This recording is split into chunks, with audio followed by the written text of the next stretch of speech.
Bienvenidos a este análisis a fondo, donde vamos a diseccionar un documento que es, sinceramente, alucinante. Cerrad los ojos un momento e imaginad esto, la pantalla completamente a oscuras. De repente, el sonido seco, ensordecedor, de una ráfaga de metralla rompiendo el silencio.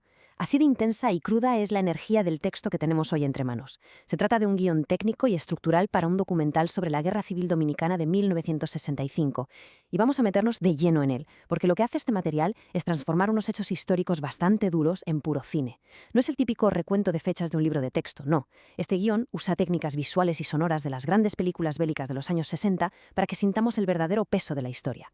Fijaos en cómo arranca, con esta frase que pone los pelos de punta y marca el tono de todo lo que viene después. La tiranía no muere con el tirano. Nos mete de golpe en ese ambiente denso, casi de novela negra que se respiraba en la Guerra Fría. Y es que, claro, tras el asesinato del dictador Rafael Leónidas Trujillo, no llega la paz por arte de magia, sino que se crea un vacío de poder tremendo. Y en un sitio como el Caribe, rodeado de potencias midiéndose las fuerzas, ese vacío no es solo un espacio en blanco, es un abismo que amenaza con devorarlo absolutamente todo. Primer acto. El polvorín cósmico. Y creedme, el nombre le viene que ni pintado. Aquí vemos cómo el guión traduce un cambio político enorme en una experiencia puramente visual. Imaginad la escena como si fuera una película. Un plano secuencia a cámara lenta recorriendo la avenida George Washington el 30 de mayo de 1961. Todo está en un blanco y negro súper granulado, opresivo, y de repente, justo después del atentado a Trujillo, la cámara sale volando sobre el mar Caribe y la imagen estalla en un color vivo, texturizado, saturadísimo. Es una transición cinematográfica genial, ¿verdad? Nos muestra de un plumazo el fin repentino de una era oscurísima y el vértigo de entrar en una época nueva, vibrante, pero muchísimo más peligrosa. Para que nos hagamos una idea de cómo se caldeó el ambiente, el documento nos lanza una línea temporal estructurada como un montaje súper rápido al inicio de un thriller. 1961, vemos el asesinato de Trujillo. Después, esa fugaz esperanza democrática se hace pedazos en 1963 con el golpe de Estado al presidente Juan Bosch, movido por sectores militares y élites de allí. Y finalmente llegamos al gran detonante, 24 de abril de 1965. En el campamento militar 27 de febrero, un grupo de oficiales se levanta contra el gobierno de Donald Reid Cabral exigiendo que vuelva a la Constitución. La tensión revienta y la gente, literalmente, se desborda en las calles. Lo que nos lleva de cabeza al acto 2, la batalla del puente. El punto clave aquí, y el texto lo expone de forma muy neutral pero brutal, es la enorme asimetría que había en este conflicto. A ver, por un lado tenemos al bando de San Isidro, que se llamaban a sí mismos los Leales, con Elías Wessing y Wessing al mando. Esta gente tenía el respaldo de tanques blindados, artillería pesada y llevaban el terror desde el cielo con los cazas P-51. Y en el otro lado se alzan los constitucionalistas, una mezcla increíble de militares rebeldes y ciudadanos normales y corrientes que cogen las armas. Su fuerza no estaba en los blindados, sino en la táctica de guerrilla urbana y en una convicción popular tremenda. Las cartas estaban sobre la mesa para un enfrentamiento épico. Y el clímax absoluto de esta etapa se planifica en el guión en la batalla del Puente Duarte. El texto nos pide que sintamos el terror visceral, el sonido ensordecedor de la metralla, el rugido de los aviones Mustang bombardeando la ciudad, todo mientras los tanques avanzan implacables desde la zona este. Es una puesta en escena pensada para encogerte el estómago ante semejante maquinaria de guerra aplastante. Pero bueno, justo en medio de ese pánico general, la cámara narrativa hace zoom y se centra en una sola figura.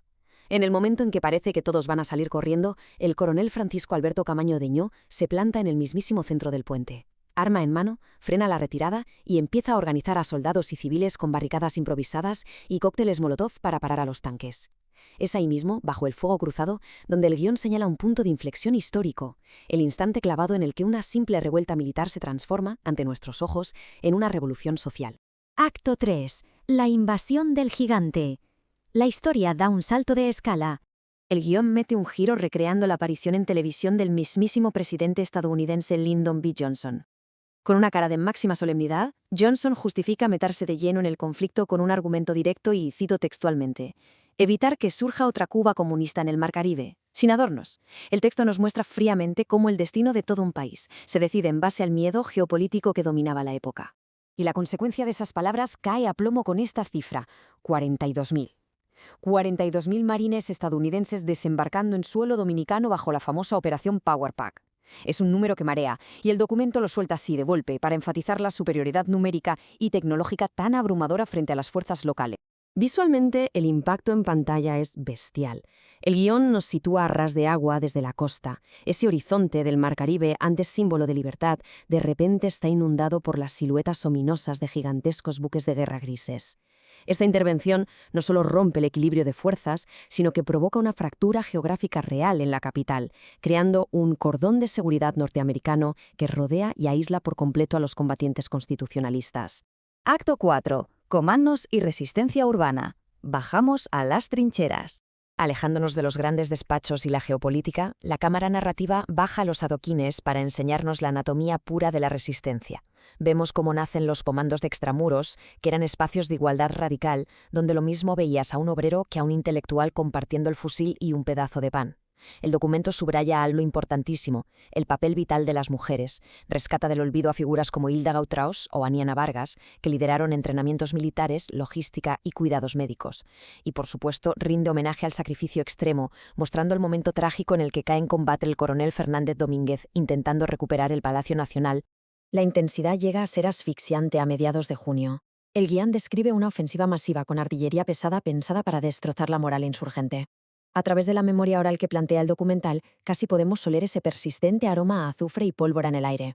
Nos cuenta el horror de tener que enterrar a los muertos en los patios traseros de las casas porque era imposible llegar a los cementerios. Pero fijaos en esto. A pesar de todo ese terror, la resistencia aguantó. Defendieron el territorio cuadra por cuadra, esquina por esquina. Tanto es así que forzaron a las tropas extranjeras a sentarse de nuevo en la mesa de negociaciones. Y así entramos en la recta final. Acto 5. El silencio y legado. El clímax emocional de toda esta historia aterriza el 3 de septiembre. Se firma el Acta de Reconciliación. Héctor García Godoy asume como presidente provisional y las brigadas constitucionalistas deponen, por fin, las armas. El guión nos detalla primeros planos de rostros cubiertos de hollín, de lágrimas, pero también de un orgullo inquebrantable. Es un final súper complejo, la verdad. No se siente como una victoria total, pero desde luego tampoco como una derrota. Ese sentimiento agridulce queda clavado a la perfección en el discurso de despedida de Camaña ante una plaza abarrotada, un momento que el guión pide que se escuche con un silencio reverencial. No pudimos vencer, pero tampoco pudimos ser vencidos, porque el pueblo dominicano ha conquistado una madurez y una dignidad que nadie jamás en el futuro podrá arrebatarle. Puf, tremendo. Una resolución dura, sí, pero de una potencia histórica brutal. Como epílogo, el guión nos da un bofetón de realidad y nos transporta directamente al presente. Pide usar vuelos de dron superfluidos sobre la moderna zona colonial de Santo Domingo. La vemos llena de turistas, de música, de vida, pero de repente la cámara frena en seco. Se acerca, hace un primer plano cerradísimo y nos muestra impactos de balas reales que aún siguen ahí, intactos en las paredes de la histórica calle El Conde. Las cicatrices del pasado asomando literalmente en medio de la modernidad. Y esta última imagen nos deja con una reflexión poderosísima para terminar. Es un contraste loquísimo. ¿Cómo es posible que unos simples y silenciosos agujeros de bala, por los que seguro pasan cientos de turistas corriendo sin darse cuenta, sean el ancla de los momentos más oscuros y épicos de toda una nación? Este análisis nos demuestra que los hechos de abril del 65 no necesitan que nadie los adorne o los ficcione. Tienen por sí solos toda la garra, el drama y la espectacularidad de la mayor de las películas. Nos deja contemplando cómo la historia a veces sigue escrita a tiros en las paredes de las calles que pisamos hoy en día. ¿Qué os parece? Sencillamente fascinante.